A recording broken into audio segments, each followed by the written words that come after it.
It's never a nice subject to talk about, people losing their jobs, especially managers at the world's elite football clubs, but why not? It's Friday. Shaka, I'm going to get you to rate your top 3 in terms of favoured to lose their job first out of these 6 contenders. All right, and full disclosure, I stared at the screen for about 5 minutes just trying to decide on a 3.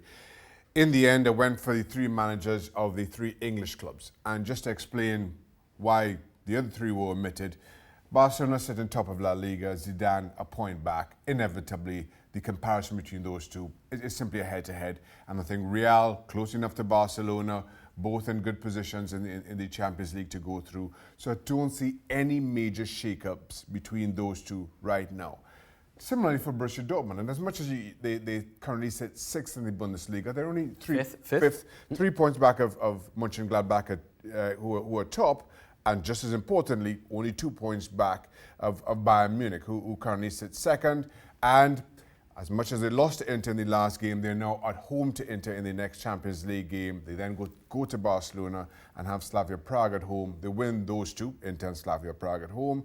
I think they go through, otherwise, unless you're asking Inter to do miracles against Barcelona, which I don't see right now. So, it leaves me with the 3 managers of the 3 English clubs. In third, Unai Emery, who we've discussed a lot over in ESPN FC over the last couple of days. All noises coming out of the Arsenal boardroom are that they're happy with Unai Emery, happy with the job that he's doing. Now, full disclosure here, I don't see it myself. But maybe the excuse is, given who he's lumbered with, the Ozil contract, Granit Xhaka not really delivering, maybe the boys see it differently from not just me, but just about everybody else in the ESPN FC crew. So he sits in third. Solskjaer, and this is a strange time to be putting Solskjaer in a 2, given Manchester United's fortunes over recent weeks. But they're every bit as likely to all of a sudden have a slump in form. And if Manchester United again start to slide down the Premier League, maybe it forces the Manchester United board into some kind of a decision, one way or the other. And in at number 1, and this is, again, a difficult and strange call, given Pochettino's successes at Spurs, 4 years out of the 5 that he's been here, they finished top 4, but just given their struggles so far this season, you wonder if Spurs are starting to think about who succeeds Mauricio Pochettino.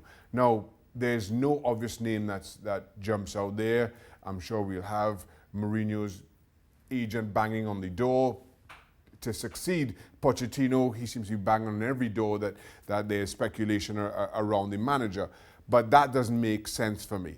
The other thing I sincerely believe is that the likes of Manchester United and Real Madrid in particular would be waiting on this. If Pochettino were to lose his job at Spurs, those 2 managers better hope that their records and their positions are as strong as they ever have been, because I think he's a good fit for both, and both those clubs will be eyeing him up. Long story short, this was a very tough call, and I said to you, let's get this done, because if I stayed at the screen for 2 more minutes, it may be a whole new 3 up on this board. It was a tough ask. I can see the pattern, though. I mean, it's the high-pressure stakes of the Premier League, isn't it? And what you're saying is, effectively, one of these could prompt the other.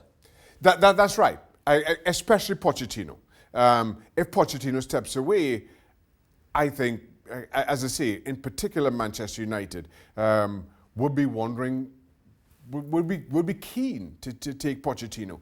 I think what you've seen over not just recent weeks and months and over the course of this season, but over the last couple of years, there's not been the likely successor at many clubs who've considered changing managers. Now, Allegri's out there, and I'm surprised that he hasn't been picked up so far, but maybe they just feel that, kind of given Juventus' own struggles during the last year, 18 months of his time, given the fact that the football wasn't really that great, he won't be a fantastic fit for Manchester United or Real Madrid or whoever else.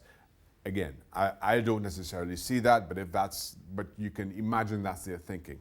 Pochettino loses his job, I don't think Manchester United in particular delays all that long in luring him to Old Trafford. Okay, so when will the dominoes fall? Not quite yet, but keep it tuned here at ESPN FC because something's likely to happen at some point. Thanks so much for watching ESPN on YouTube, and for more sports highlights and analysis, be sure to download the ESPN app, and for premium content and live streaming, subscribe to ESPN Plus.